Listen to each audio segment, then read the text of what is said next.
다 같이 자리에서 일어서시기 바랍니다. 로마서 5장 8절 말씀입니다. 우리 한 절 한 목소리로 낭독함으로 주일 예배 시작하도록 하겠습니다.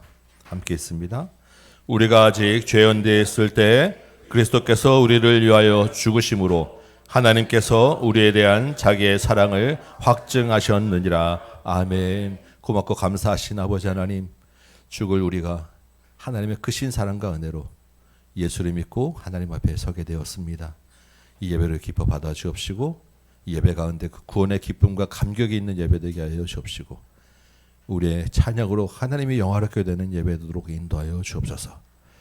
고맙고 감사하신 우리 구주 예수 그리스도의 이름으로 기도합나이다. 아멘. 우리 사도신경으로 신앙 고백 드립니다. 나는 전능하신 아버지 하나님 천지의 창조주를 믿습니다. 나는 그의 유일하신 아들 우리 주 예수 그리스도를 믿습니다. 그는 성령으로 잉태되어 동정녀 마리아에게서 나시고 본디오 빌라도에게 고난을 받아 십자가에 못 박혀 죽으시고 장사된 지 사흘 만에 죽은 자 가운데서 다시 살아나셨으며 하늘에 오르시어 전능하신 아버지 하나님 우편에 앉아 계시다가 거기로부터 살아있는 자와 죽은 자를 심판하러 오십니다. 나는 성령을 믿으며 거룩한 공교회와 성도의 교제와 죄를 용서받는 것과 몸의 부활과 영생을 믿습니다. 아멘. 앉으시기 바랍니다. 우리 22장입니다. 찬양합니다.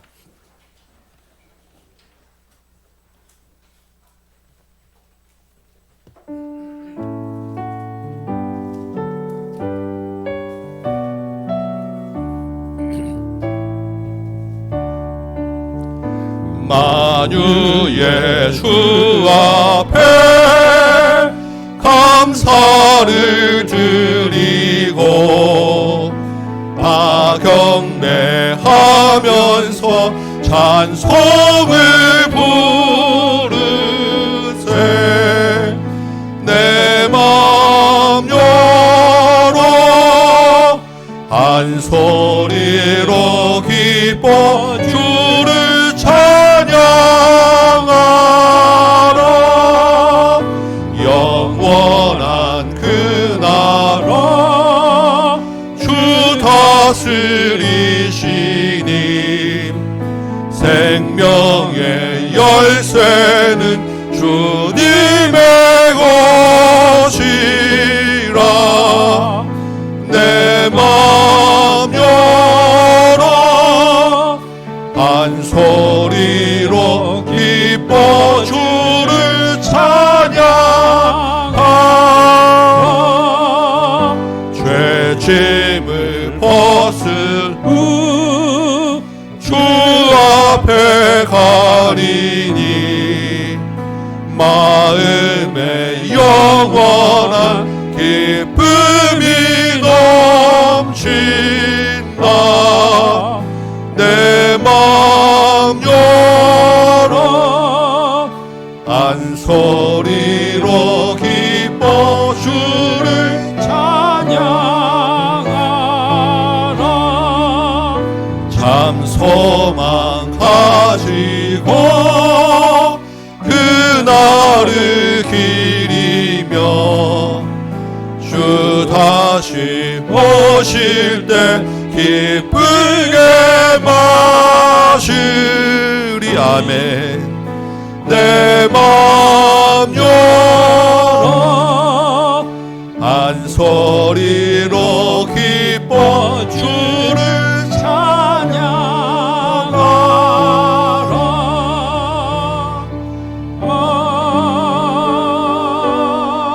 아멘.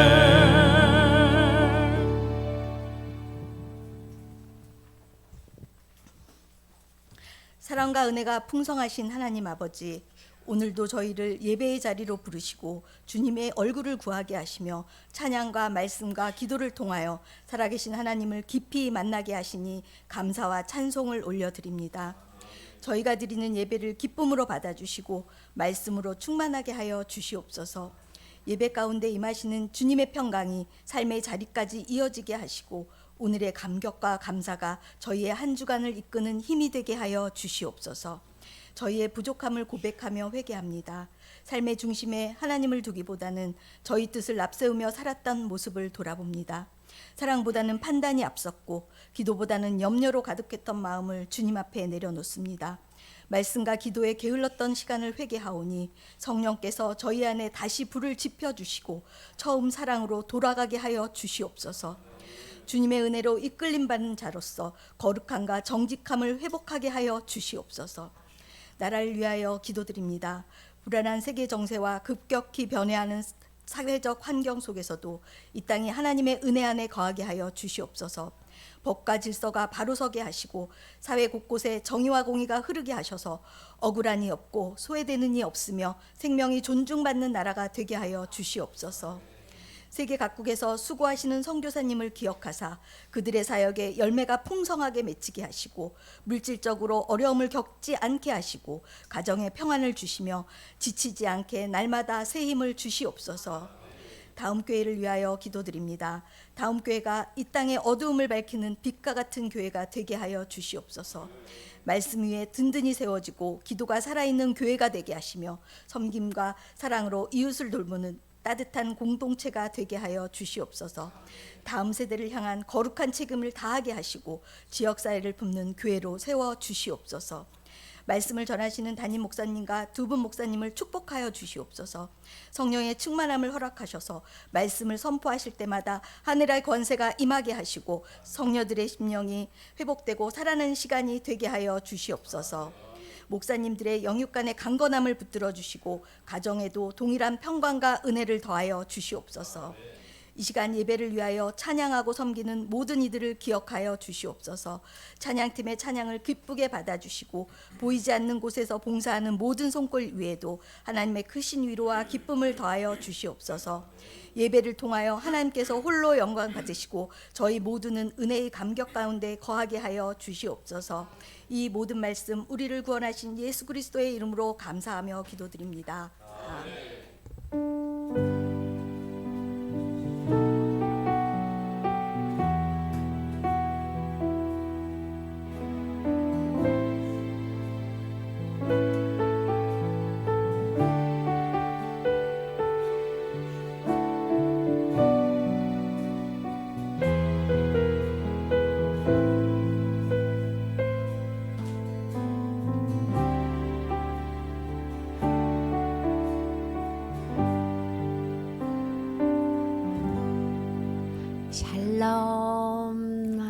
샬롬. 자, 하나의 말씀. 오늘은 예수님의 이름. 예수님의 이름이 뭐길래요? 지금 우리 뭐 보고 있죠?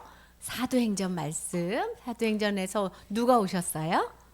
성령님이 오셨어. 사람들이 깜짝 놀라니까 베드로가 아니야, 말씀하신 성령님이 오신 거야. 성령님이 어떻게 왔냐고? 누가 보내줬냐고? 으야, 예수님이 죽으시고 가만히 있는 게 아니라 어떻게 되셨지? 살아나셨어. 그죠? 예수님 살아나시고 그 다음에 어떻게 했어? 하늘로 올라가셨어요. 그래서 하늘에 올라가셔서 왕이 됐는데 그 왕인 예수님이 누구를 보내주신 거예요? 성령님을 보내주신 거예요. 그 왕인 예수님이 성령님을 보내주시고 우리가 회개하고 예수님의 이름 믿습니다 라고 회개하면 죄사하시고 성령님 보내주신다니까 그 말씀 듣고 몇 명이 믿었다고? 3,000명이 믿었어요. 이 3,000명이 뭐가 됐어요?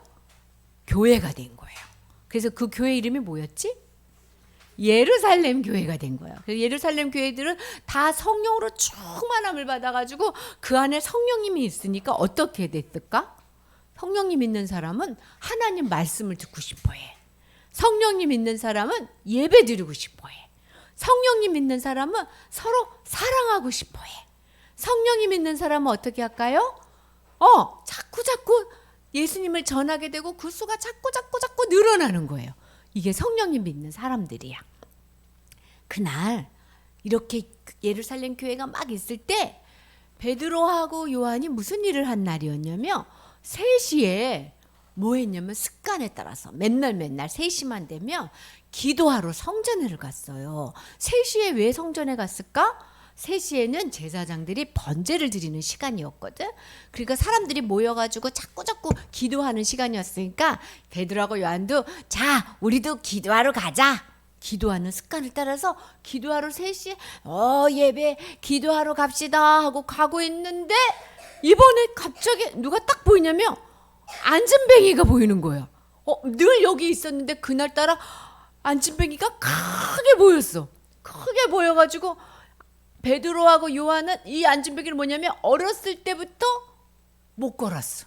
태어나면서 한 번도 못 걸었어. 그리고 이 사람은 못 걸으니까 먹을 게 없으니까 사람들이 업어가지고 미문 앞에, 성전 미문 앞에 놔두면 3시에 뭐 하는 사람? 기도하러 오는 사람들한테 한 번 주세요. 먹을 것 좀 주세요. 한 번 주세요. 이렇게 하고 온단 말이야. 그래서 이걸 보니까 베드로의 마음에 누가 계셔요?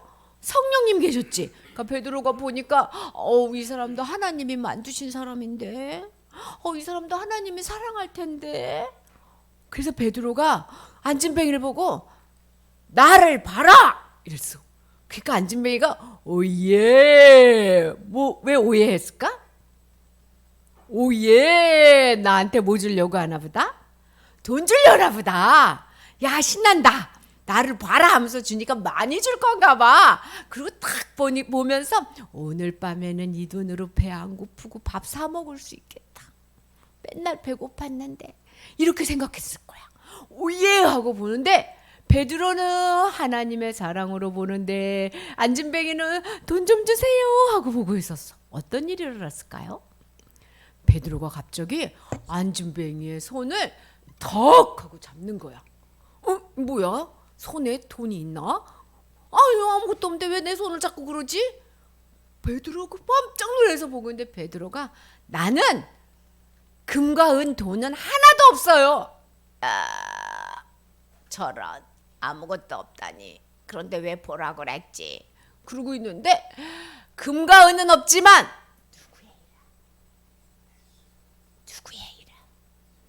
누구의 이름? 예수님의 이름으로 어떻게? 하늘에서 돈이 떨어져라 이랬을까? 밥이 떨어져라 이랬을까? 아니야. 예수의 이름으로 일어나라! 그러면서 베드로가 갑자기 손을 확 당겼어. 그러면 어떻게 돼야 돼? 넘어져야 돼. 다리에 힘이 없으니까 앞으로 확 당기면 와장창 넘어져야 돼. 힘이 없으니까. 근데 어떻게 됐게? 갑자기 나 넘어져요. 그렇게 하면 하려고 하는데 갑자기 벌떡 일어나지는 거. 이거 뭐야? 막 이리 뛰어보고 저리 뛰어보고 한 번도 뛰어보고 걸어본 적이 없어가지고 너무 놀래가지고 내 다리 맞아 나 보세요 나 뛰어요 막 이러면서 막 뛰니까 사람들이 우와 이 사람 안진뱅인데 어렸을 때부터 우와 이거 누가 이렇게 한 거야 누가 이렇게 했어요? 예수님의 이름이 우와 하나님께 영광이다. 베드로가 그럼 그렇지. 우리 예수님은 이 사람도 너무 많이 사랑하셨어. 이런 놀라운 일이 벌어졌어요. 봐봐. 베드로가 누가 오셨다고 했어요? 성령님이 오셨다고. 누가 줬다고? 예수님이 성령님을 줬다고. 근데 사람들이 믿을 수가 없어. 예수님은 하늘에 있으니까. 그리고 예루살렘 교회가 모여가지고 기도하고 찬송하고 막 이러는 건 누구 때문에? 성령님 때문에. 성령님이 온 사람들은 이렇게 하고 싶어진다니까요. 교회 오고 싶었지, 시아야. 우리도 교회 오고 싶었지. 성령님이 있으면 교회 오고 싶어져요. 기도하고 싶어져요. 사랑하고 싶어져요. 그러니까 이 성령님이 말해주니까 이 사람이 이렇게 막 뛰는 거 있지. 이건 기적이라고 그러거든. 이 기적은 이게 다 성령님이 하시는 일이다 이런 거 보여주려고. 이거 진짜야 성령님이 오셨어라는 걸 보여주려고 안진뱅이를 일으켜 세워주신 거예요. 봐봐. 이 사람은 원래 뭐 하던 사람이었어? 밥만 먹었으면 좋겠다. 일할 수가 없었어. 다리가 못 걸으니까. 밥을 어떻게 먹었으면 좋겠어? 배불리 좀 먹었으면 좋겠다. 맛있는 것 좀 먹고 싶다. 이 사람은 이런 사람이었어. 그런데 베드로가 이 사람한테 밥을 안 주고 뭘 줬어요? 예수님의 이름을 주신 거야. 아니, 너는 지금 배고프지? 너는 지금 배불리 먹는 것만 생각하지? 근데 진짜 너한테 필요한 건 뭐야? 예수님의 이름이야. 예수님이야. 내가 너한테 예수님의 이름으로! 이 사람은 이제 예수님의 사람이 된 거야. 이 사람의 이름으로 뭐 해야 돼? 일어나 걸어라! 이렇게 하신 거야. 자, 봐봐요. 성령님은 밥을 주시는 분이야, 예수님의 이름을 믿게 하시는 분이에요? 1번인 사람 손 들어봐. 나는 성령님은 밥을 먹게 해주실 것 같다. 시아가 눈치를 보는데 성령님은 예수님의 이름을 믿게 해주신, 예수님을 내 마음에 들어오게 해주시는 것 같다. 2번 있지. 틀렸어. 1, 2번 다야. 성령님은 예수님도 믿게 해주고 우리가 먹고 살 수 있도록 도와도 주죠. 성령님은 두 개 다를 해. 근데 빨리 나왔네. 근데 뭐부터 하냐면 예수님의 이름을 믿는 것부터 해. 왜? 이게 더 중요하기 때문에. 예수님의 이름을 믿으면 어떻게 될까? 다리에 힘이 생기고 손에 힘이 생겨가지고 먹을 수 있도록, 일할 수 있도록 길을 열어주시는 분이에요. 하늘에서 돈이 막 떨어지고 밥이 떨어지는 게 아니라 우리가 할 수 있도록 힘을 주시는 분이에요. 그런데 사람들이 몇 번을 더 기도 많이 할까? 1번. 예수님으로 충만하게 해주세요. 성령님으로 충만하게 해주세요. 예수님만 따라가게 해주세요 하는 2번 기도보다 1번 기도가 더 많이 나와. 왜냐면 1번이 없으면 배가 당장 고프거든. 근데 예수님이 조금, 성령이 조금 없어져도 배는 안 고프거든. 잠도 잘 잘 수 있어. 몰라. 그래서 사람들이 다 몇 번부터 하려고 그래? 1번부터 하려고 그래. 근데 몇 번부터 해야 돼? 2번부터 해야 돼. 1번부터 하는 사람을 아주 어려운 말로 가르쳐 줄게. 기복신앙,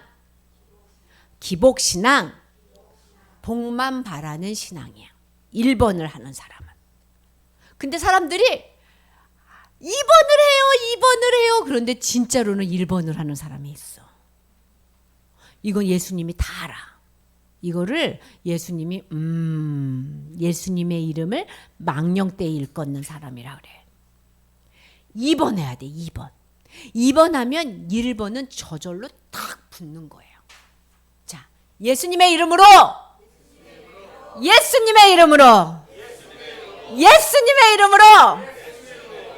그 기도를 날마다 하세요. 예수님 내 안에 충만하게 해주세요. 예수님의 이름으로 살게 해주세요. 예수님만 생각하게 해주세요. 예수님만 사랑하게 해주세요. 이번 주에 이런 기도 많이 하는 여러분 되세요. 네, 우리 기도하겠습니다. 하나님, 예수님의 이름으로 살고 싶어요. 어쩔 때는 배가 고프기도 하고, 어쩔 때는 몸이 아프기도 하고, 어쩔 때는 해야 할 일들이 다 막힐 때도 있고, 친구랑 사이가 나빠질 때도 있지만, 그 모든 것보다 예수님의 이름으로 살고 싶습니다. 예수님 사랑하고 싶습니다라는 기도가 매일매일 가장 중요한 기도가 되게 해주세요. 예수님 이름으로 기도합니다. 아멘. 네. 오늘 암송 말씀 한번 해봅시다. 사도행전 3장 16절 말씀 조금 긴데 한번 같이 한번 읽어봅시다. 시작. 그 이름을 믿음으로 그 이름이 너희가 보고 아는 이 사람을 성하게 하였나니 예수로 말미암아 난 믿음이 너희 모든 사람 앞에서 이같이 완전히 낫게 하였느니라. 아멘.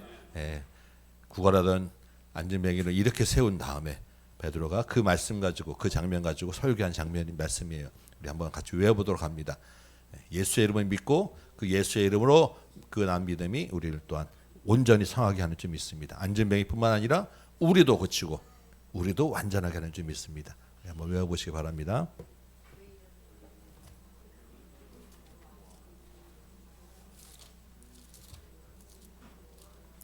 그 이름 믿음으로 그 이름이 너희가 보고 하는 이 사람을 성하게 하였나니 그 이름 믿음으로 그 이름을 너희가 보고 하는 이 사람을 성하게 하였나니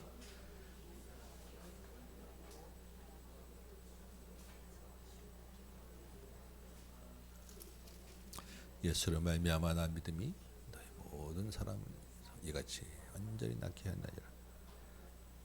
그 이름으로 그 이름이 너희가 보고 하는 이 사람을 성하게 하였나니 예수로 말미암아 난 믿음이 너희 모든 사람 앞에서 이같이 완전히 낫게 하였나니라.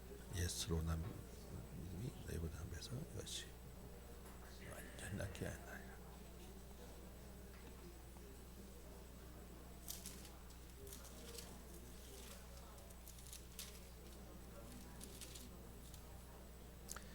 그 이름의 믿음으로 그 이름이 너희가 보고 이 사람을 성하게 하였나니. 예수의 이름 말미암아 믿음이 너희 모든 사람을 하지 않게 낫게 하느라. 믿음이 우리가 존재히 낫게 하느라. 그 믿음으로 그 이름이 우리가 믿음으로 그 이름을 내가 보고하는 이 사람을 완전하게 하였나니. 예수의 이름으로 말미암아 믿음이 이 모든 사람을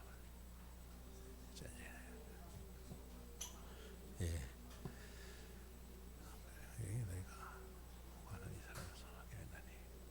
예수로 말미암아 나 믿음이 너희 모든 사람 앞에서 같이 완전히 낫게 하였나니. 믿음이 어디서 났는지 여러분 잘 기억하시기 바랍니다. 믿음은 예수로 말미암아 난 거예요. 그 이름으로 자 우리 같이 연습 한번 해봅시다. 조금 익숙하지 않은 말씀이지만 한번 자꾸 해보면 또 익숙해집니다. 같이 한번 해봅시다. 시작. 그 이름의 믿음으로 그 이름이 너희가 보고하는 이 사람을 성하게 하였나니. 예수로 말미암아 난 믿음이 너희 모든 사람 앞에서 이같이 완전히 낫게 하였느니라. 무엇이 우리를 낫게 하십니까? 예수의 이름, 예수로 말미암아 난 믿음. 다시 한번 해봅니다. 시작. 그 이름을 믿음으로 그 이름이 너희가 보고하는 이 사람을 성하게 하였나니. 예수로 말미암아 난 믿음이 너희 모든 사람 앞에서 이같이 완전히 낫게 하였느니라. 한 번 더 해봅시다. 어려우니까 시작.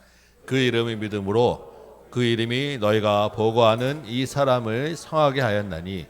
예수로 말미암아 난 믿음이 너희 모든 사람 앞에서 이같이 완전히 낫게 하였느니라. 아멘. 잘 기억하셔야 됩니다. 예수의 이름을 믿는 것, 그리고 그 믿음은 예수로 말미암아 낫다라는 것이요. 그 믿음이 우리를 완전하게 하고 낫게 합니다. 자, 일어나서 우리 한번 암송 한번 해봅시다. 다 못 외우셔도 그 예수의 이름을 믿는 것과 예수로 말미암아 난 믿음이라는 것을 여러분 꼭 외우셔야 돼요. 사도행전 3장 16절 말씀입니다. 우리 한번 암송해 봅시다. 시작. 그 이름을 믿음으로 그 이름이 너희가 보고하는 이 사람을 성하게 하였나니. 예수로 말미암아 난 믿음이 너희 모든 사람 앞에서 이같이 완전히 낫게 하였느니라. 아멘. 오늘 우리에게 주시는 말씀입니다. 사도행전 3장 25절 26절 두 절 말씀 제가 받들어 읽겠습니다. 사도행전 3장 25절 26절입니다. 너희는 선지자들의 자손이요 또 하나님이 너희 조상과 더불어 세우신 언약의 자손이라. 아브라함에게 이르시기를 땅 위의 모든 족속이 너의 씨로 말미암아 복을 받으리라 하셨으니 하나님이 그 종을 세워 복 주시려고 너희에게 먼저 보내사 너희로 하여금 돌이켜 그 각각 그 악함을 버리게 하셨느니라. 아멘. 앉으시기 바랍니다. 오늘 이 말씀으로 예수의 이름을 믿는 복이라고 하는 제목으로 우리 같이 한번 은혜를 나눕니다. 지난주에 우리가 40여 년을 한 번도 못 걸어본 사람이 벌떡 일어나고 걷고 뛰고 찬송하는 그런 장면을 보았습니다. 여러분 뭐 전혀 놀라지 않으시지만 굉장히 이거 놀라운 일입니다. 엄청나게 감격스러운 일이에요. 이 사건은 그래서 성경 전체에서도 손꼽히는 기적 중에 기적입니다. 뭐 여전히 그런가 보다 하고 계시지만 종종 제가 말씀드리죠. 그런데 이 안진뱅이가 일어난 것보다 더 큰 기적이 있습니다. 그게 무엇입니까? 죽어 마땅한 내가 지금 멀쩡히 있다는 것. 그렇지 않습니까? 근데 그거보다 더 큰 기적이 있습니다. 그게 뭔지 아십니까? 내가 예수 믿고 영원한 생명을 얻었다는 거예요. 정말로 놀라운 기적 중에 기적입니다. 그렇다고 하면 여러분 이 본문에 못 걷다가 일어난 사람이 걷고 뛰고 주체할 수 없는 그 감격으로 찬송하고 있잖아요. 여러분 우리가 이 예배가 이렇게 그런가 보다 하고 앉아서 드릴 예배가 있습니까? 이 예배가 정말 견딜 수 없고 줄치할 수 없는 기쁨과 감격으로 드리는 예배라는 거예요. 이 사람보다 훨씬 더 큰 기쁨이 이 예배 가운데 지금 이 자리에 있어야 된다는 것입니다. 여전히 그런가 보다 하고 계시면 안 된다는 이야기입니다.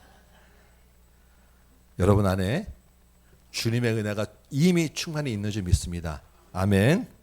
그렇지만 살다 보니까 오랫동안 그 기쁨과 은혜를 내가 잠재우고 살 수는 있는 거예요. 예배 가운데 말씀 가운데 자던 기쁨을 깨우는 여러분 되시기 바랍니다. 아멘. 눈치 보면서 나 혼자 막 이렇게 뭔가 하면 조금 그렇지 않냐? 라고 여러분 생각할 수도 있는데 그렇게 눈치 보며 억누르는 것도 이제는 정말로 기쁘게 표현하고 드러내는 이 예배 되기 소망합니다. 우리 성경에 다윗이 언약궤를 가져올 때 정말 정신없이 미친 듯이 춤을 추는 장면을 성경에 기록하고 있잖아요. 그 이유가 무엇입니까? 하나님이 그 장면을 기뻐하셨다는 이야기입니다. 우리도 영적 안진병이었어요. 그런데 우리가 발에 힘을 얻고 발목에 힘을 얻고 펄떡 일어선 거예요. 그 기적을 경험한 자로 그 기쁨과 감격으로 사는 저와 여러분 되시기 바랍니다. 아멘. 오늘 보면 11절 보니까 그렇게 기적을 경험한 벌떡 일어서 나은 사람이 베드로와 요한을 붙잡았다라고 되어 있습니다. 왜 붙잡았겠습니까? 고맙습니다. 고맙습니다. 한마디씩 더 하고 그냥 어떻게 보내겠어요. 그렇죠?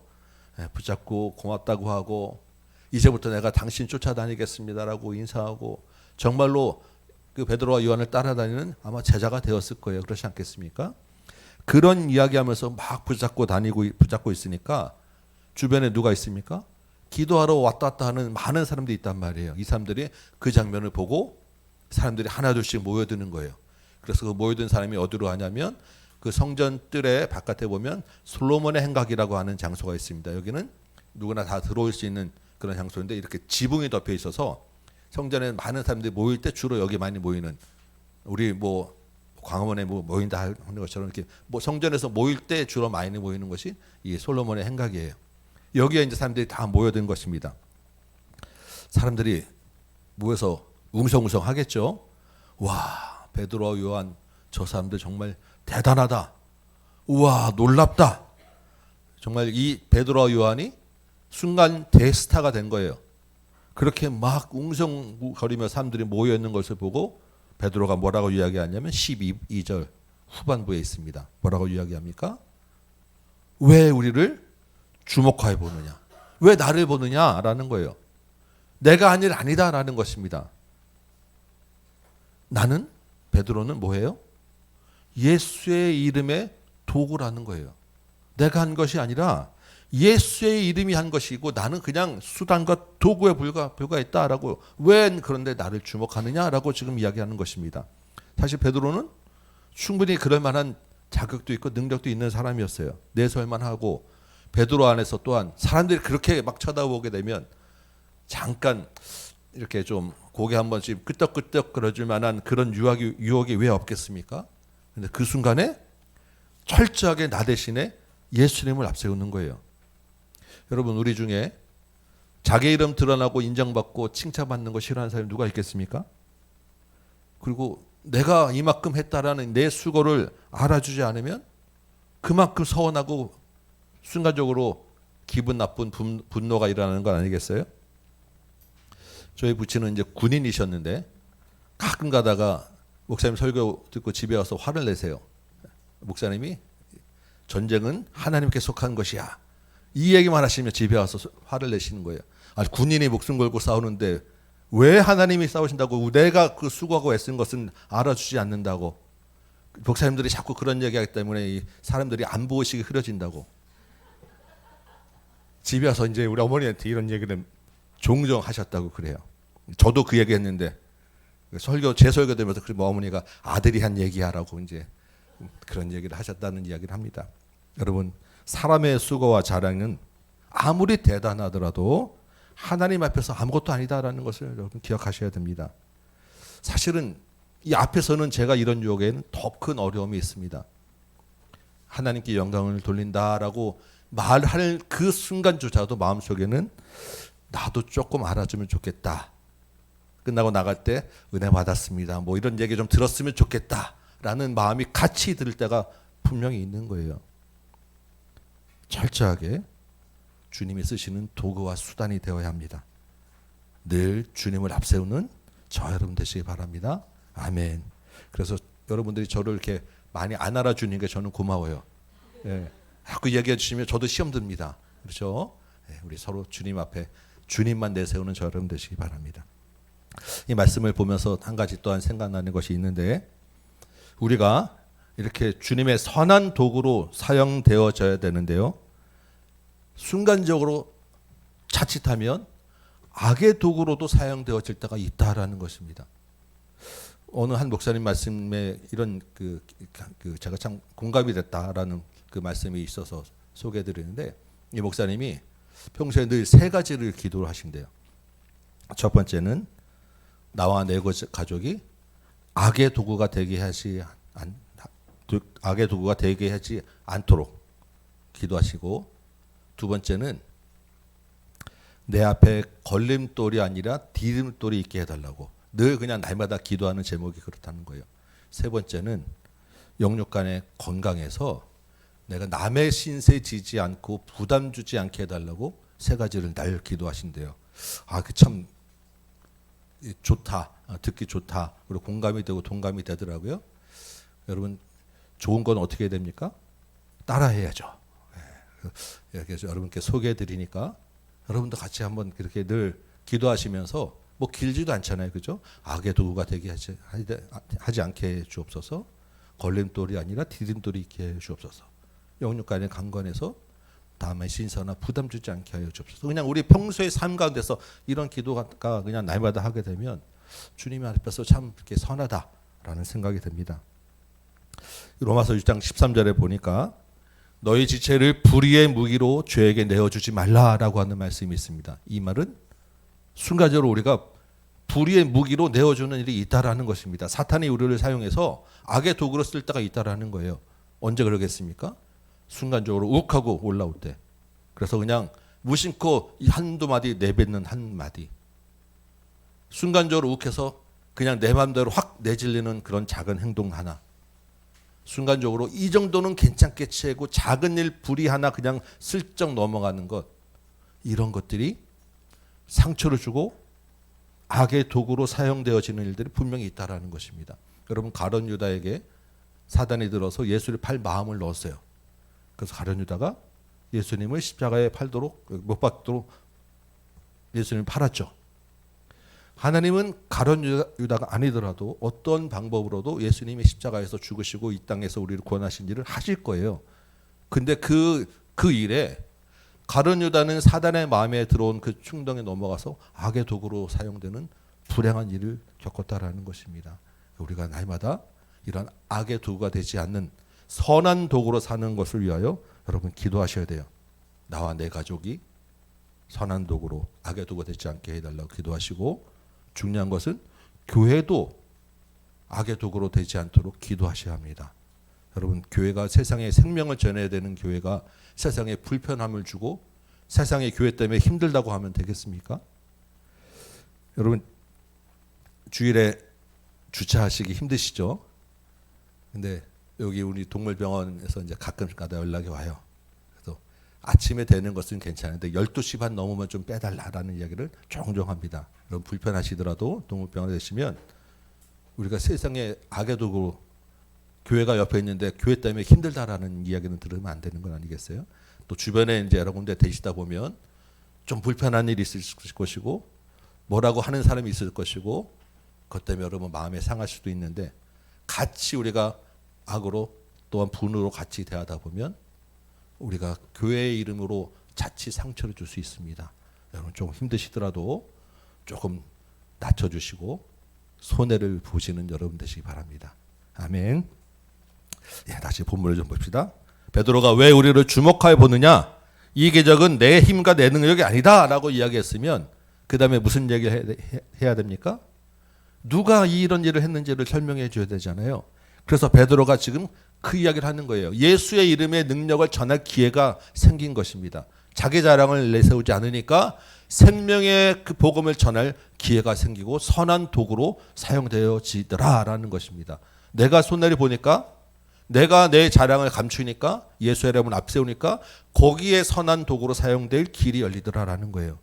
여러분 이 장면을 잘 기억하시기 바랍니다.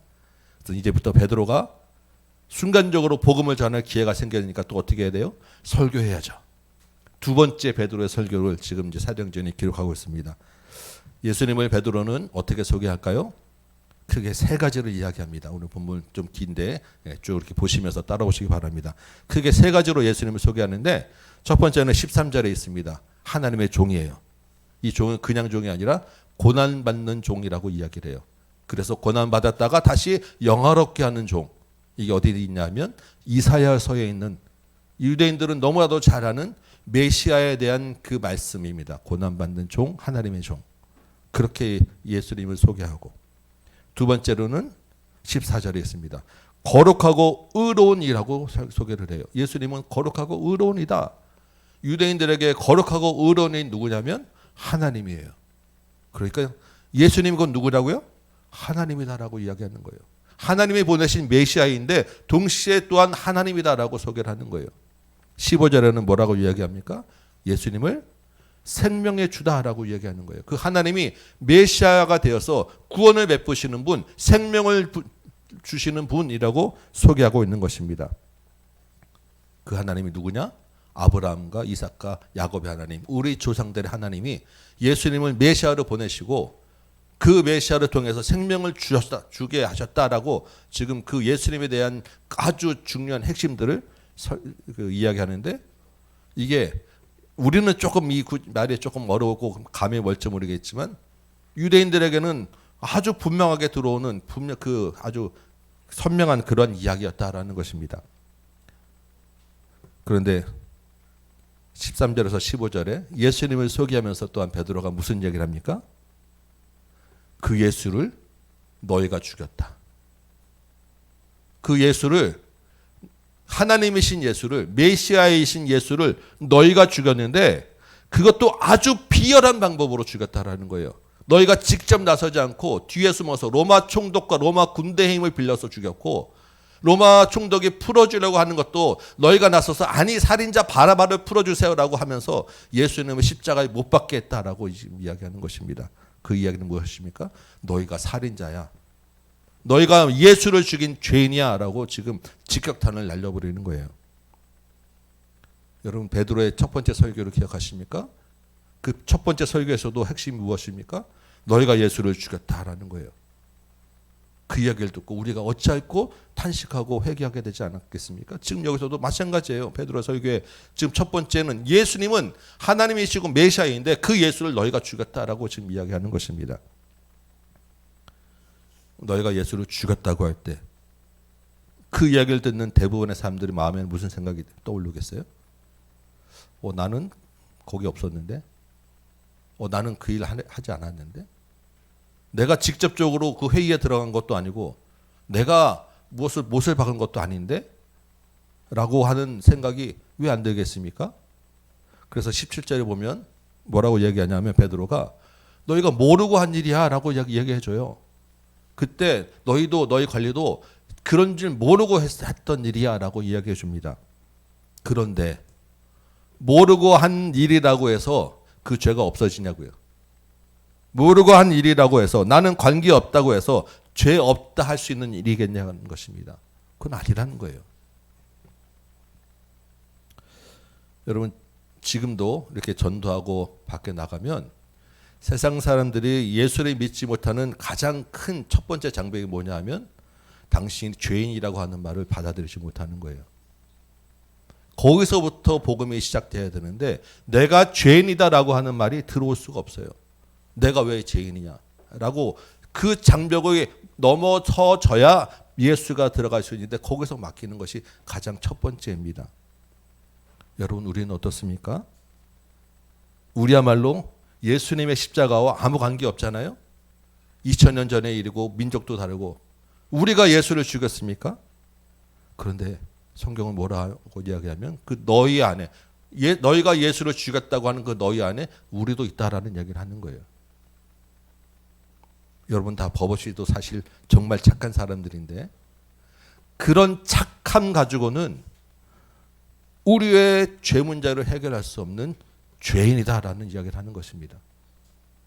하나님을 믿고 안 믿고가 사실 가장 큰 죄의 기준이지만 그거 떠나서 하나님 안 믿고 믿고를 떠나가지고 여러분 우리 정말 한 10초만 가슴에 손 놓고 가만히 한번 나를 한번 돌아보시면 여러분 어떻습니까? 우리 마음과 생각과 행동 가운데 단 하루도 조금의 악독함과 음행과 죄 없이 살아낸 날이 과연 있습니까? 하루가 아니 한 시간이라도 우리가 죄에서 자유로운 내가 있냐라는 거예요. 한 명도 없으실 겁니다. 하나님이 이 모든 우리의 죄를 예수 그리스도에게 담당시키셨다라는 이야기를 하는 것입니다.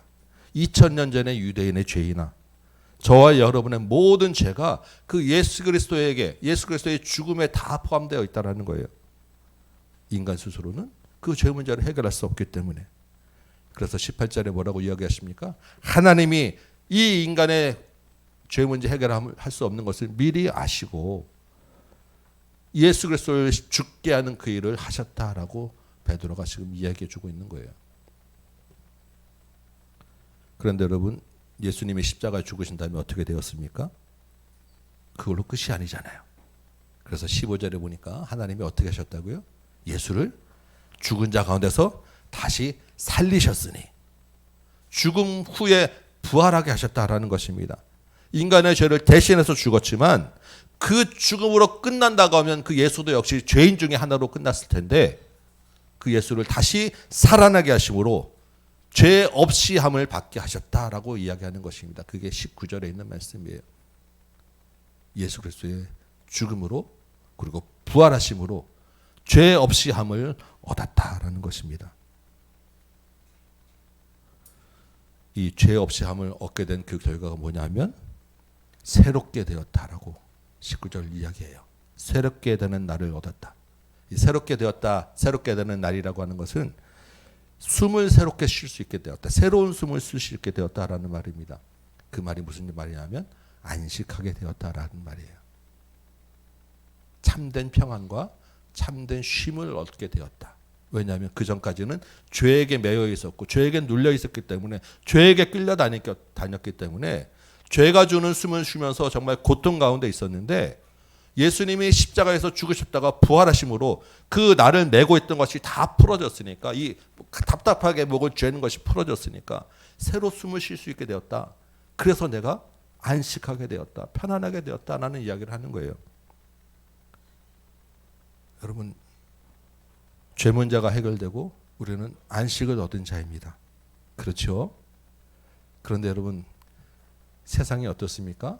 분명히 예수님이 죄 문제를 해결했다고 하셨는데 이 세상엔 아직도 불의가 더 득세한 세상이에요. 악이 세상을 좌우하고 있고 여전히 우리는 그 불합리 가운데 불의함 가운데 억울함을 당하고 있어요. 나를 괴롭히는 자들이 있고 예수님이 새 생명을 주었다고 하지만 우리는 인간의 역전이 고통 가운데 또한 죽을 수밖에 없습니다. 그래서 20절에 뭐라고 이야기하시냐면 하나님은 우리를 위하여 누굴 보내신다고요? 예수님을 보내신다라고 이야기하는 거예요. 아니 예수님은 이 땅에 이미 오셨는데 왜 또 보내신다고 하니까 다시 오셔서 이 땅을 심판하실 날이 있다라고 지금 이야기하는 것입니다. 한번 오셔서 이미 우리 죄 사함을 주시고 새롭게 하셨는데 그것으로 끝이 아니라 다시 오신다라고 다시 예수님을 보내주시는 거예요. 예수님 다시 오시면 어떻게 되겠습니까? 지금까지 있었던 모든 악에 대해서 심판하는 날이 있을 거예요. 그래서 우리가 당했던 그 모든 원한을 새롭게 완전히 풀어주는 그날이 있을 거예요. 그때까지 인내하고 눈물을 흘렸던 우리의 눈물이 기쁨과 영광으로 바뀌는 때가 있다라는 것입니다. 그게 예수님이 다시 오신다라고 하는 말이에요. 그때 정말 완전히 새롭게 되는 부활을 경험하게 된다라는 말씀을 하고 있는 것입니다. 이게 베드로의 설교였어요.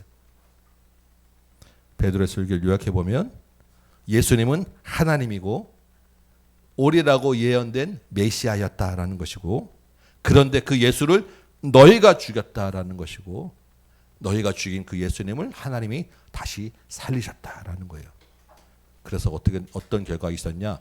죄의 문제가 해결되고 안식을 얻고 예수님이 다시 오시게 되면 만물을 회복하는 때가 있을 것이다. 예수님에 대한 모든 복음의 요약이 이 설교 안에 들어가 있습니다. 그런 예수가, 그 예수의 이름의 능력으로 안진뱅이 한 명 이렇게 세운 것이 이렇게 놀랄 일이냐라고 지금 이야기하는 것입니다. 새로운 생명을 얻게 하고 완전히 세상을 새롭게 할 그 예수가 40년 못 건 사람 이렇게 세웠는데 그게 불가능하니, 그게 예수가 못할 일이냐라는 거예요. 그래서 오늘 암송 말씀이 그 예수의 이름의 능력이 이 사람을 완전하게 하였다라고 지금 이야기하는 것입니다.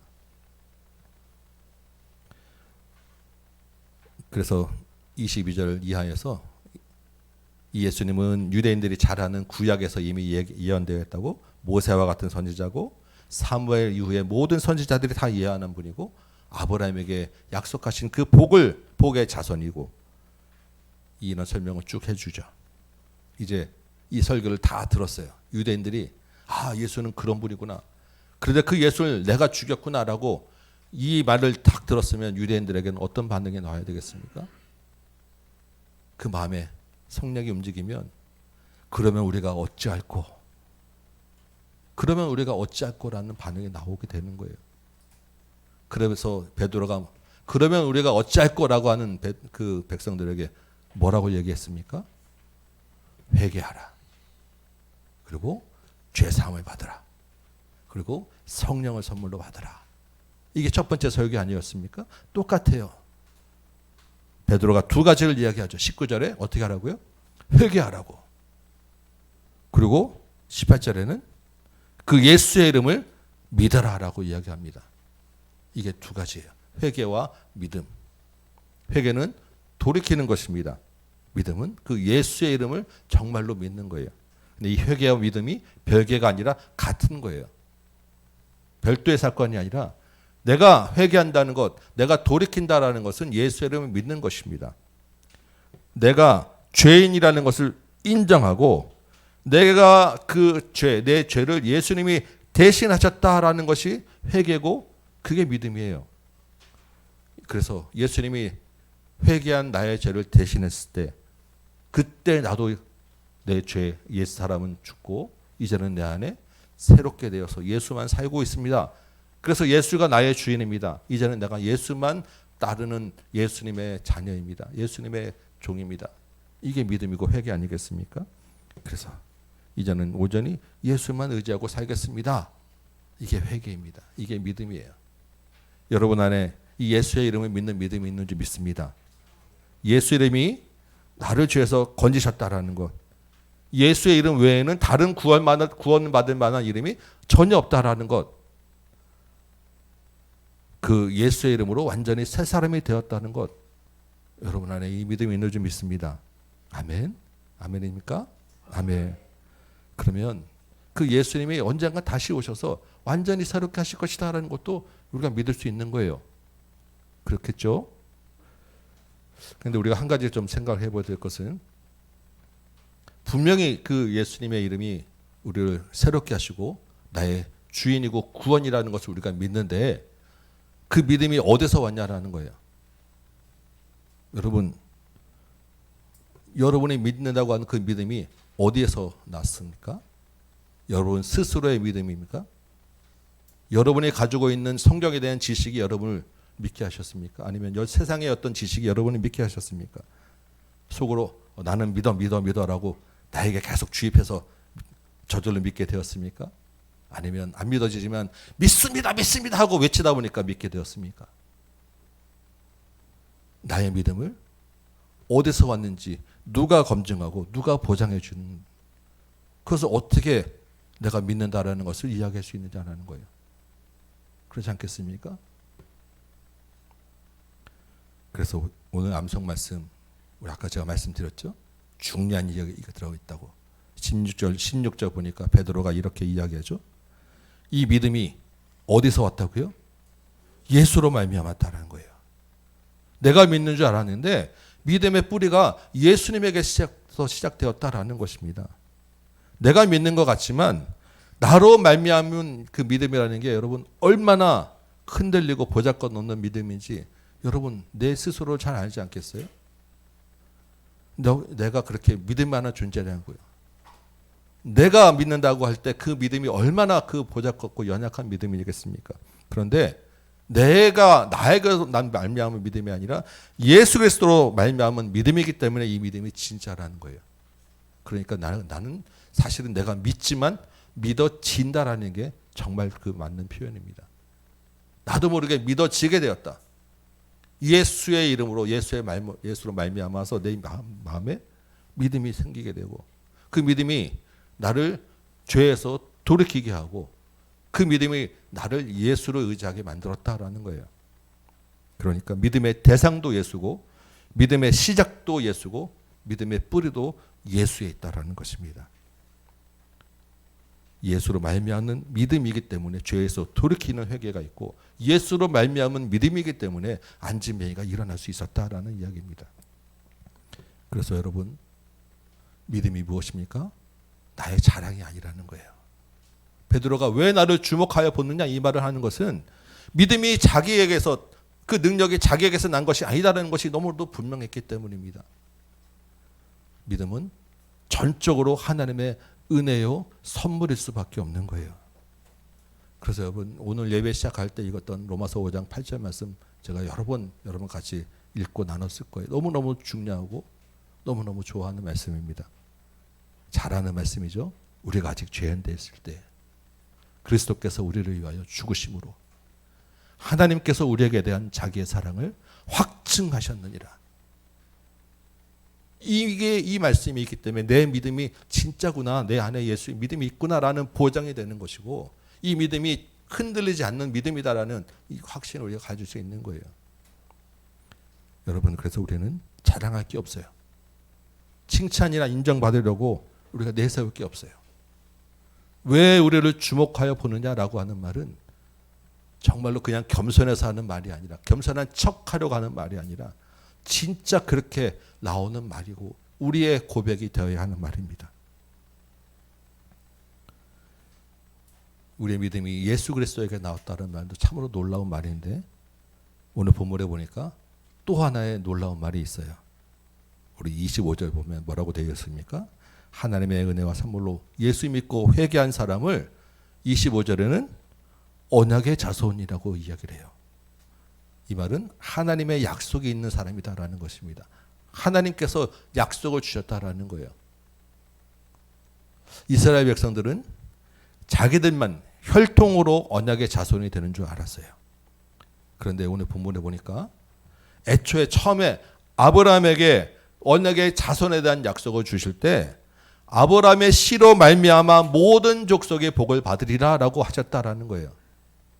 아브라함의 씨가 누구입니까? 예수 그리스도예요.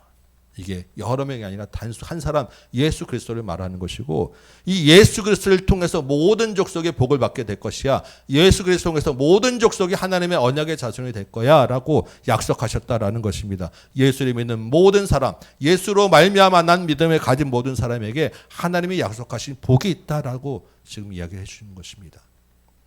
여러분 그 하나님의 약속하신 언약의 자손에게 주신 복이 뭐겠습니까? 그게 뭐냐면 의의 복이에요. 의. 의롭다함. 하나님 앞에서 의롭다함을 얻는 복. 예수 그리스도와 같이 하나님 앞에서 의롭다함을 얻는 복입니다. 의롭다는 게 무슨 뜻이겠어요? 완전하다는 거예요. 하나님처럼 완전하다라는 것입니다. 그래야 하나님 앞에 설 수 있기 때문에. 하나님의 선하심 같이 죄가 하나도 없다라는 게 의롭다는 말입니다. 여러분 우리가 예수를 믿는다고 하지만 오늘까지 이 자리에 이 자리까지 여러분 의롭다고 자신할 수 있습니까? 여러분 내가 그래도 예수 믿고 착하게 살아야지라고 예배드리며 말씀을 붙잡고 산다고 하는데 여러분 앞에 내설 만한 의가 얼마나 있냐라는 거예요. 하나님 앞에 그 의 가지고 우리가 갈 수 있습니까? 안 돼요. 아무리 우리가 정말로 저 사막에 들어가서 굴파고 혼자 살다 하더라도 그 의 가지고 하나님 앞에는 설 수 없는 죄인밖에 될 수 없습니다. 그래서 26절에 보니까 그 종을 세워서 아브라함을 통해 약속하신 그 종을 세워서 복을 주신다라고 이야기하는 것입니다. 그 종이 누구라고요? 예수 그리스도. 그 예수 그리스도를 통해서 주시는 복이 뭐냐면 내 의가 아니라 예수님의 의, 그리스도의 의의 옷을 입혀주신다라는 이게 하나님의 약속하신 복이에요. 언약의 자손에게 약속하신 복, 그리스도의 옷을 입혀주신다는 것입니다.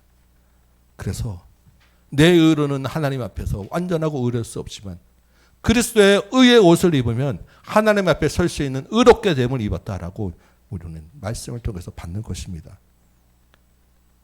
우리를 구원하시고 믿음도 주시는 분도 예수님이신데 의롭게 하시는 분도 예수님이다.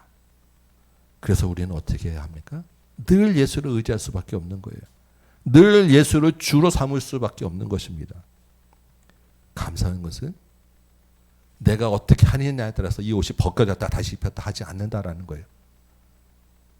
한번 입혀진 이 옷이 벗겨지지 않는다는 것이고 내 안에서 그리스도가 떠나지 않는다라는 것입니다. 이게 언약의 자손에게 약속하신 정말 큰 복입니다. 그래서 그리스도의 옷을 입어서 하늘의 신령한 복도 누리게 하시고 이 땅에 살면서도 때에 따라 피로를 공급받는 기름진 것을 먹게 하신다. 하나님의 약속입니다. 기름지고 부자 되는 그런 이 땅에 기름진 것이 아니라 하나님이 주시는 적절한 공급함으로 받는 복. 이게 그리스도 안에서 받는 복이에요. 우리가 예수로 말미암아서 난 믿음으로 하나님의 언약의 자손이 되었습니다. 아멘입니다.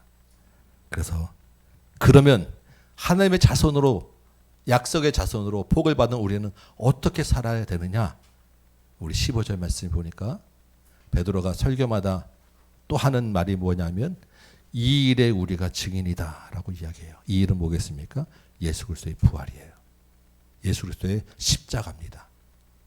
예수 그리스도를 십자가와 부활을 알리고 예수 그리스도가 우리 안에서 주인이 되었다라는 이 의의 복을 옷을 주셨다라는 이것을 알리는 증인이 되었다라는 것입니다. 우리도 예수 그리스도의 증인이 좀 있습니다. 주님이 마지막으로 명령하시고 부탁하시는 일로 이 일 아니겠습니까? 이 복을 너희가 받은 이 복을 흘러 넘치게 해라. 너희가 받은 이 복을 나눠 주어라. 누구에게? 땅의 모든 족속에게. 그게 하나님의 계획이고 하나님의 뜻이고 주님이 우리에게 주신 말씀이고 우리 안에서 마지막까지 하시는 일인 줄 믿습니다. 이 일의 증인으로 사는 여러분 되시기 바랍니다. 증인으로 사는 것이 무엇입니까? 하나님의 선한 도구로 사는 거예요. 별거 아닙니다. 악한 도구가 되지 않고 우리가 살아가는 것. 예수의 이름 때문에 내가 한 번도 속고 예수의 이름 때문에 한 번도 손해보고 예수 이름 때문에 내가 한 번도 참는 것. 증인으로 사는 것입니다. 또한 예수의 이름 때문에 예수라는 이름 한 번도 내가 꺼내고 예수의 이름이 옷을 복을 받았기 때문에 다른 사람에게 그래도 예수 한번 믿어야 되지 않겠냐라고 한마디라도 더 전하는 것. 교회 한번 가보자고 손목 끌고 한번 이 자리에 앉혀놓는 것. 우리가 예수의 이름으로 생명을 받은 복의 증인으로 사는 것입니다. 베드로의 설교를 보면 설교 구조가 딱 정해져 있습니다. 먼저 뭐라고 얘기해요? 너희가 예수를 죽였다. 근데 그 예수가 누구냐면 메시아다. 그 메시아가 어떻게 해요? 너희 죄를 용서하고 부활하시고 죄사함을 얻게 하셨다. 이게 설교의 구조예요. 여러분 우리도 교회에도 전할 메시지가 똑같습니다. 아까 제가 말씀드렸죠? 세상에서 믿지 않는 사람들이 받아들이기 제일 어려운 말이 뭐라고요? 당신이 죄인이다. 근데 성경은 어디서부터 시작합니까? 모든 사람이 죄를 범하였다부터 창세기가 시작하는 거예요.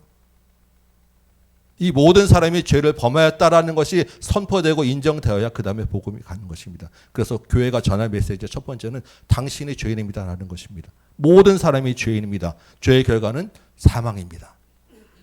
근데 여기서만 끝나면 누가 교회 오겠습니까?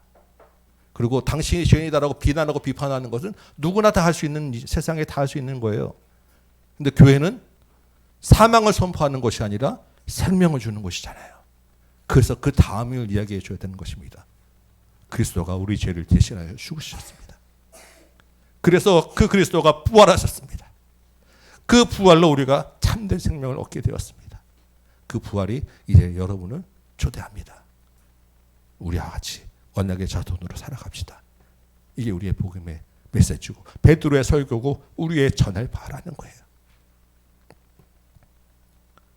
이 복을 누가 받겠습니까? 교회와 가까이 있는 사람들이 받는 거예요.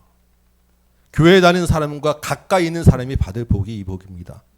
저와 여러분과 관계하는, 자주 만나는 사람, 그 사람들이 받을 복이 이 복인 거예요. 근데 여러분, 우리가 가까이 있는 사람에게 복을 나눠주지 못하고 내 복을 가두어 놓고 있으면 우리가 어떻게 하겠습니까? 복을 나눠주지 못할지언정 그 사람들에게 우리가 악의 도구로 산다고 하면 주님이 얼마나 가슴 아파하시겠냐고요. 내 안에서.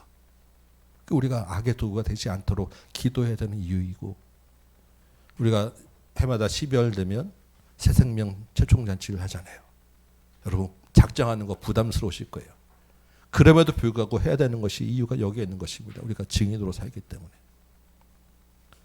올해는 성탄절이 아니라 11월 달에 우리 추수감사절에 맞춰서 우리 새생명 초청잔치를 하려고 합니다. 그래서 다음 주에 우리 초청 대상자 작정을 할 거예요. 여러분 안색이 안 좋으시지만 기쁘게 받으시기 바랍니다. 우리가 이 일의 증인이에요. 여러분 한번 떠올려 보시기 바랍니다. 그동안 여러분 초청했던 사람들, 오라고 초대했던 분들 있고, 그 초대에 응해서 교회에 그래도 한두 번 왔다 갔다 한 사람들도 있을 것입니다. 그분들 다 어디에 있습니까? 여러분 우리가 다시 한번 초청해야 돼요. 그분들 여러분 계속 만나고 계시지 않습니까? 왜 그렇겠습니까? 왜 그분들을 예수 믿는 사람들 옆에 뒀겠냐고요. 우리를 통해서 새 생명을 얻게 할 대상들이 그 안에 있기 때문입니다. 여러분 게을리하지 마시고, 그래도 교회에서 한 번씩 이렇게 쪼아주는 것이 감사함으로 여기시고 순종하는 여러분 되시기 바랍니다. 특별히 이번 초청잔치 때는 우리 다음 놀이터를 좀 같이 하려고 해요. 이제 9월 달에 놀이터 한번 하고, 그 다음 우리 초청잔치 때 놀이터를 해서 우리 같이 해서 초청 대상자하고도 우리 같이 나누고, 또 우리 오후에는 아이들 정말 우리 연말 결산하는 우리 올해 마지막 다음 놀이터를 한번 더 하려고 하고요. 이 다음 놀이터와 같이 놀이터로 전도를 하면서 나 이렇게 돌아다니다 보니까 주변에 노인분들이 생각보다 많으시더라고요. 그리고 종종 보게 되는 이제 얼굴에 익숙해진 노인들이 좀 있으세요. 그래서 이번엔 초청잔치 때는 우리 놀이터 아이들과 함께 주변의 노인들도 좀 초청해서 식사 함께 좀 대접하는 일을 좀 하고 싶습니다. 그래서 11월 셋째 주일에 우리가 이 초청잔치와 놀이터와 노인 초청 식사 대접하는 행사를 한꺼번에 다 할 거예요. 네, 가슴이 뛰시죠? 이 일에 증인되는 일이 얼마나 기쁜 일이겠습니까? 아멘. 우리 순종하고 정말 주님의 선한 도구로 사용되는 것은 말만 들어도 기쁜 일입니다. 이 일에 같이 참여하는 여러분 되시기 바랍니다. 그리스도의 옷을 입은 여러분, 가장 큰 복을 받은 여러분, 우리 남은 인생 최선을 다해서 주님과 함께 주님의 복의 도구로 사는 여러분 되시기 바랍니다. 주님이 우리 죄를 없이 하시고 새롭게 하시는 안식을 주셨어요. 그리고 다시 오마 약속하셨습니다. 우리 그날을 바라보면서 이 한 주간도 주님 의지하며 사는 저 여러분 되시기를 주님의 이름으로 축원합니다. 아멘. 우리 찬송 한 장하고 좀 기도합시다. 하나님의 약속이라고 하는 찬양이에요. 우리 같이 한번 찬양하고 우리 같이 말씀 붙잡고 기도합시다.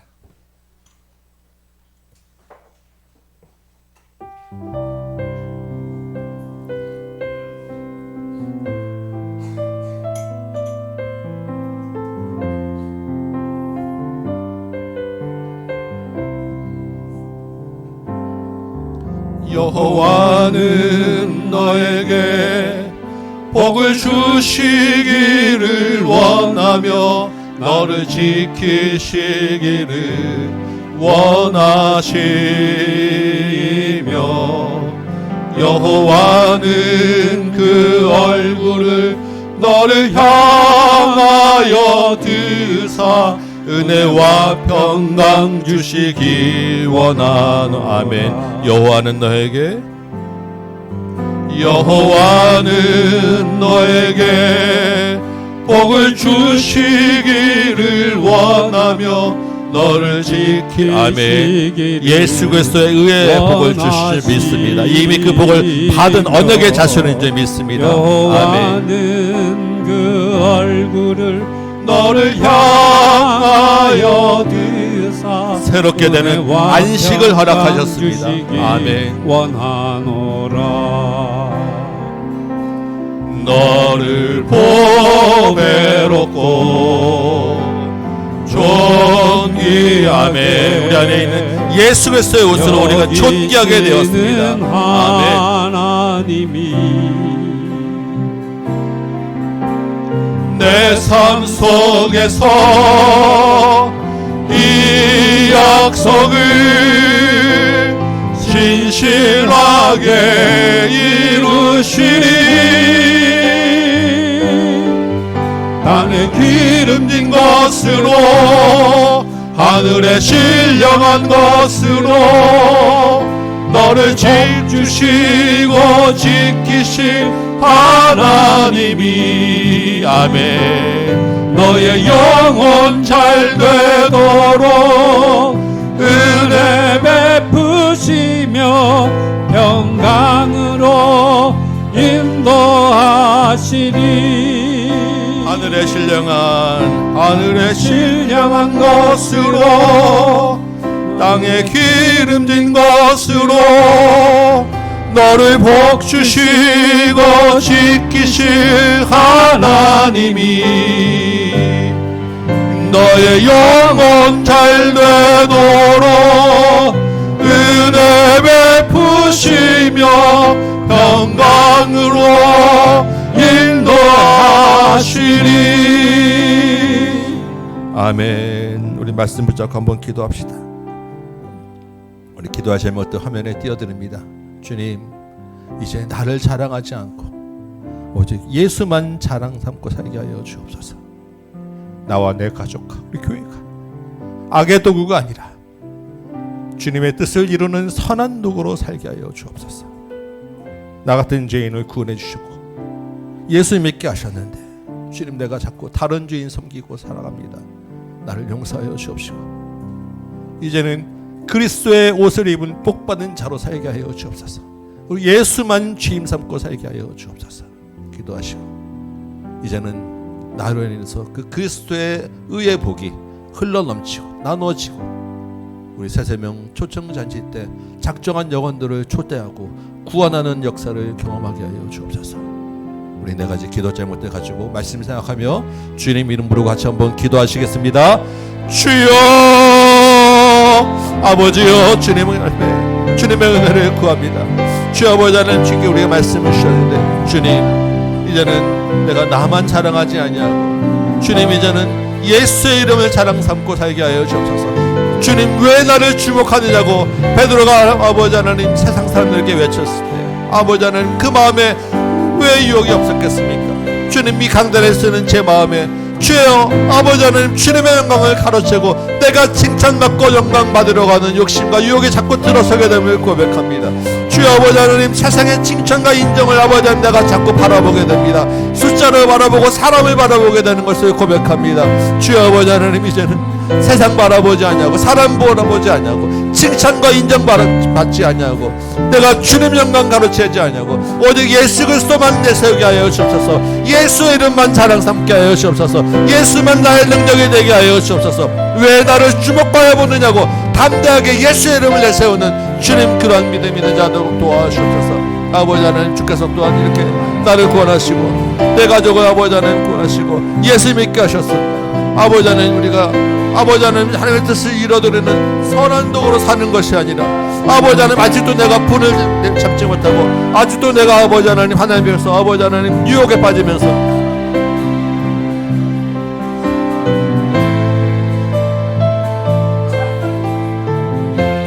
주님 내가 악의 도구로 살아가고 있음을 아버지 하나님 고백합니다. 주여 아버지 하나님 은혜 주셔서 나와 내 가족이 이제는 또한 우리 교회가 하나님의 뜻을 이루는 선한 도구로 살게 하여 주옵소서.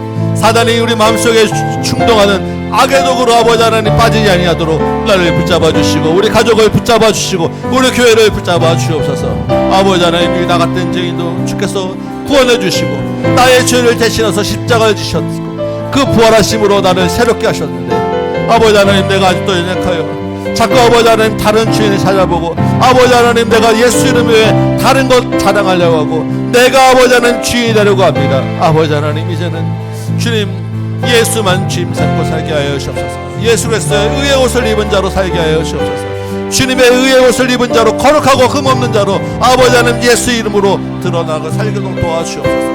아버지 하나님 이제는 또한 주의 복을 받는 것은 나로 인하여 모든 족속의 복을 받게 하시는 점이 있사오니 주여 아버지 하나님 이 일에 내가 사용되어지게 하여 주옵시고 정말 아버지 하나님 우리 초청잔치가 있사온데 주님 그 초청잔치에 작정한 영혼들 주께서 구원하여 주옵시고 그 영혼들이 복이 있게 하여 주옵시며 주님의 은혜가 아버지 하나님 우리 교회를 통하여 모든 영혼들을 구원하는 데 이르도록 주님 도와주옵소서. 주여 아버지 하나님 은혜를 더하여 주시고 주께서 복의 복을 더하여 주옵소서.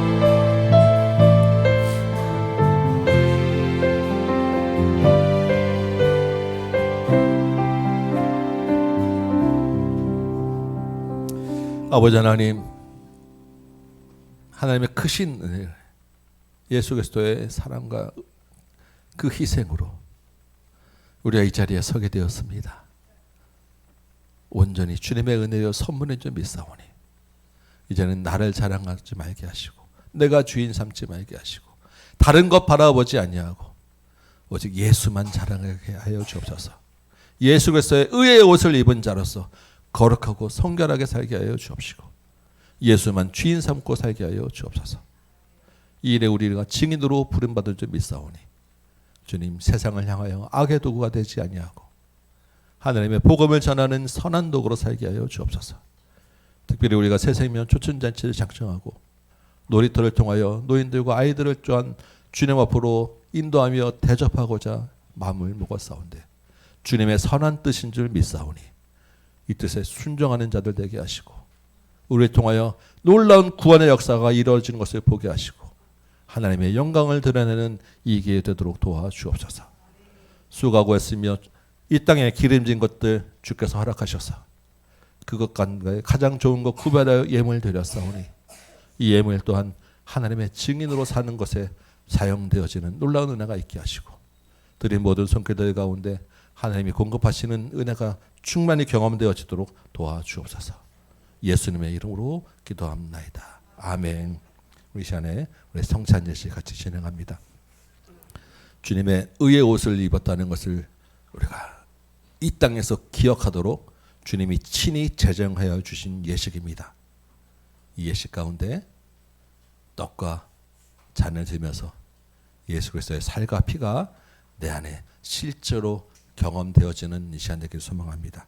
우리 말씀 제가 잠깐 읽도록 하겠습니다. 예수께서 이르시되 내가 진실로 진실로 너희에게 이르노니 인자의 살을 먹지 아니하고 인자의 피를 마시지 아니하면 너희 속에 생명이 없느니라. 내 살을 먹고 내 피를 마시는 자는 영생을 가졌고 마지막 날에 내가 그를 다시 살리리니 내 살은 참된 양식이요 내 피는 참된 음료로다. 내 살을 먹고 내 피를 마시는 자는 내 안에 거하고 나도 그의 안에 거하나니 살아계신 아버지께서 나를 보내심에 내가 아버지로 말미암아 사는 것 같이 나를 먹는 그 사람도 나로 말미암아 살리라. 이것은 하늘에서 내려온 떡이니 조상들이 먹고도 죽은 그것과 같이 아니하며 이 떡을 먹는 자는 영원히 살리라. 아멘. 이 성찬 예식은 세례교인 이상만 참여합니다. 세례교인 중에서도 아직 믿음이 약하여서 참여하기 어려우신 분은 참여하지 않아도 좋습니다. 그렇지만 또한 예식을 통해서 우리가 믿음이 굳건해지는 것이 있기 때문에 우리 같이 한번 참여하기를 또한 권합니다. 이 시간에 떡과 잔을 나누도록 하겠습니다. 주 예수께서 잡히시던 날 밤에 떡을 가지고 축사하시고 제자들에게 떼어주셨습니다. 이 시간에 우리가 떡을 나누고자 하오니 십자가를 묵상하시며 이 성찬에 참여하시기 바랍니다. 잠깐 기도하겠습니다.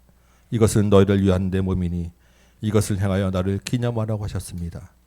이제 그 주님의 뜻을 또한 따라서 이 성찬 예식을 시행하고자 하오니 떡을 나누는 모든 심령들 가운데 예수의 몸과 하나됨을 경험하게 하여 주옵소서. 예수님과 온전히 하나 되는 이 시간 되도록 도와주시고 주님의 생명이 우리 가운데 넘치는 시간 되도록 인도하여 주옵소서. 예수님의 이름으로 기도합나이다. 아멘.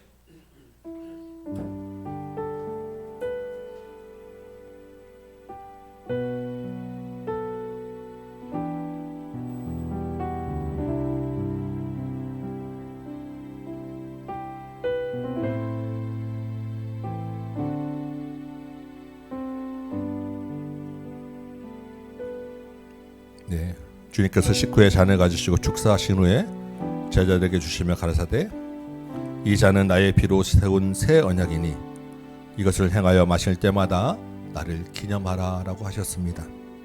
이 잔을 대할 때에 예수의 피가 내 안에 생명이 되는 큰 은혜를 경험하는 여러분 되시기 바랍니다. 기도하겠습니다. 내 살을 먹고 내 피를 마시는 자는 영생을 가졌고 마지막 날에 내가 그를 다시 살리리라고 주님 말씀하셨사온데 이 잔을 통하여 예수의 피에 참여하는 자들 되게 하시고 예수의 피가 우리를 온전히 새롭게 하는 이 시간 되도록 인도하여 주옵소서.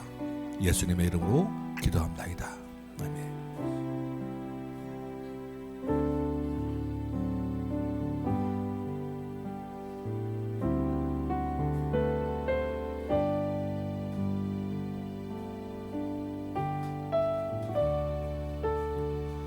순서에 따라서 왕과 잔이 올 때까지 예수의 살과 피를 생각하시며 기도하시고 이 잔과 떡을 받으시기 바랍니다.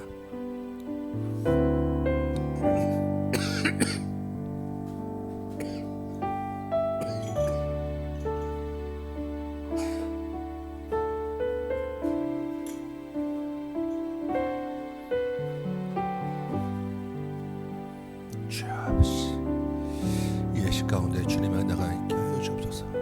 이 예식 가운데 살아계신 하나님이 내 안에 살아있게 하시고 예수의 살과 피가 내 안에서 충만케 하여 주옵소서. 주님과 온전히 하나 되는 것을 경험하는 이 예식 되도록 도와주옵소서.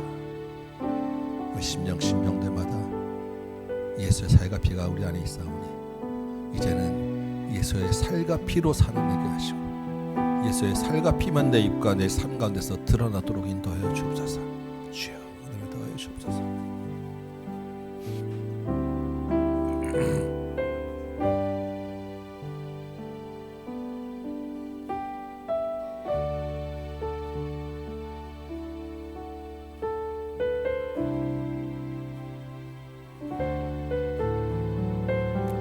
아직 방을 받지 못하신 분은 손을 들어서 표시해 주시기 바랍니다.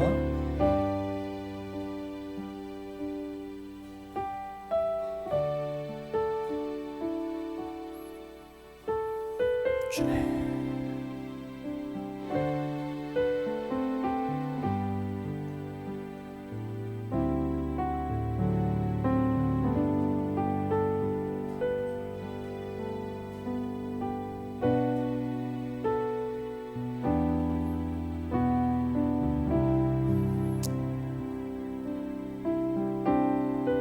잔을 드신 분들은 주님의 살과 피를 묵상하며 기도하시기 바랍니다.